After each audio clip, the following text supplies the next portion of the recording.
Daryl Hall accuses John Oates of ultimate partnership betrayal in Nashville, Tennessee.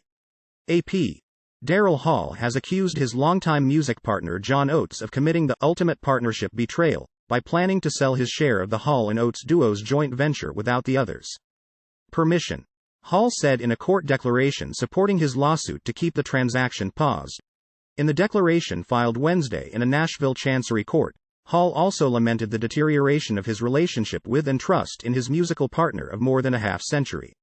The joint venture in question includes Hall and Oates trademarks, personal name and likeness rights, record royalty income and website and social media assets, the declaration states. A judge has issued a temporarily restraining order blocking the sale of Oates' share of Whole Oats Enterprises LLP to Primary Wave IP Investment Management LLC while legal proceedings and a previously initiated arbitration continue. A court hearing is scheduled Thursday in the case. Hall is seeking further court action to keep the transaction on hold, while falsely contending over the last several months that the Oates Trust wanted to maintain ownership in WO, John Oates and the Co-Trustees engaged in the ultimate partnership betrayal, Hall said in a declaration. They surreptitiously sought to sell half of the WO assets without obtaining my written approval. Derek Crownover, an attorney representing Oates, has previously said the musicians' team will work toward a resolution that makes sense for all involved, but for now we plan to let the facts, law and courts play this one out. File. Daryl Hall, left, and John Oates, recipients of BMI Icons Awards, posed together before the 56th annual BMI Pop Awards in Beverly Hills, Calif. On May 20, 2008. Hall has sued his longtime music partner John Oates, arguing that his plan to sell off his share of a joint venture would violate a business agreement the duo had. AP photo, Chris Pizzello, file. He said Wednesday that the legal team will file a declaration by Oates soon as well. A Nashville Chancery Court judge issued the temporary restraining order on November 16, the same day Hall filed his lawsuit, writing that Oates and others involved in his trust can't move to close the sale of their share until an arbitrator in a separately filed case weighs in on the deal, or until the judge's order expires, typically within 15 days, unless a judge extends the deadline. Hall's declaration was initially filed in the arbitration case. The lawsuit contends that Hall opened an arbitration process on November 9 against Oates and the other defendants in the lawsuit, Oates' wife, Amy Oates, and Richard Flynn, in their roles as co-trustees of Oates Trust. Hall was seeking an order preventing them from selling their part in Whole Oats Enterprises to Primary Wave Music.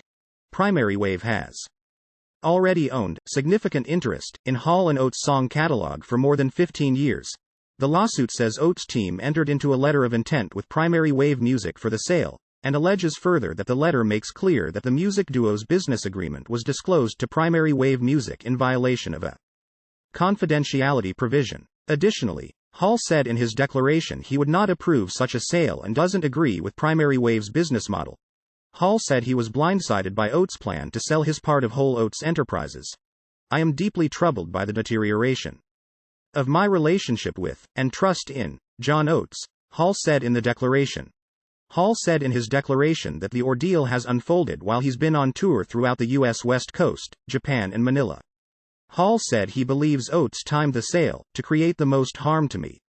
Time equals 400 Ms. Greater than Hall accused Oates of becoming adversarial and aggressive instead of professional and courteous toward him in the last several years. As part of a proposed global divorce, Hall said he was entertaining Oates' idea to dissolve their touring entity and a separate partnership related to their musical compositions and publishing, while Hall raised the idea of dissolving Whole Oats Enterprises. Daryl Hall and John Oates got their start as Temple University students before signing with Atlantic Records in 1972. In the decades since, they have achieved 6 platinum albums and many more top 10 singles with their unique approach to blue-eyed soul.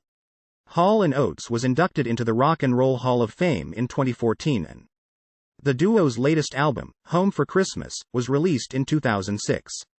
The pair continued to perform as of last year. We have this incredibly good problem of having so many hits, Oates told the Associated Press in 2021, just before resuming a national tour that had been delayed because of the coronavirus pandemic. Believe me, it's not a chore to play those songs because they are really great. File. Hall of Fame inductees, Hall and Oates, John Oates and Daryl Hall appear in the press room at the 2014 Rock and Roll Hall of Fame induction ceremony on April 10, 2014, in New York. Hall has sued his longtime music partner John Oates, arguing that his plan to sell off his share of a joint venture would violate a business agreement the duo had. Photo by Andy Kropa, Envision, AP, File.